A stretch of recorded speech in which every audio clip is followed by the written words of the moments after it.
Hello, नमस्कार. स्वामींच्या नंदनवनमध्ये तुमचे स्वागत. भक्तांनो, तुम्हीही प्रत्येक गुरुवारी स्वामींच्या केंद्रात दर्शनासाठी जाता का? पण तुम्हाला माहीत आहे का, गुरुवारी स्वामींच्या चरणी जाण्याचं आध्यात्मिक महत्त्व काय आहे?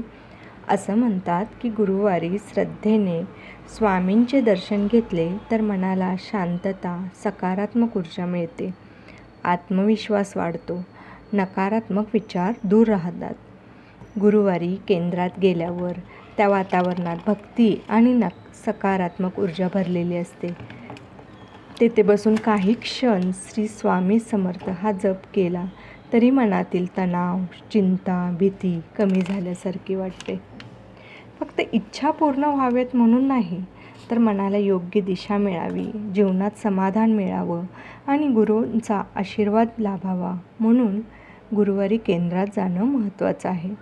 कधीकधी आपल्या प्रश्नांची उत्तरं शब्दात मिळत नाहीत, पण स्वामींच्या चरणी बसल्यावर मन हलकं होतं आणि मार्ग आपोआप सापडू लागतात. म्हणून वेळ मिळेल तसा गुरुवारी स्वामींच्या केंद्रात जरूर जा. श्रद्धेने नमस्कार करा आणि मनापासून फक्त एवढंच म्हणा, श्री स्वामी समर्थ. धन्यवाद.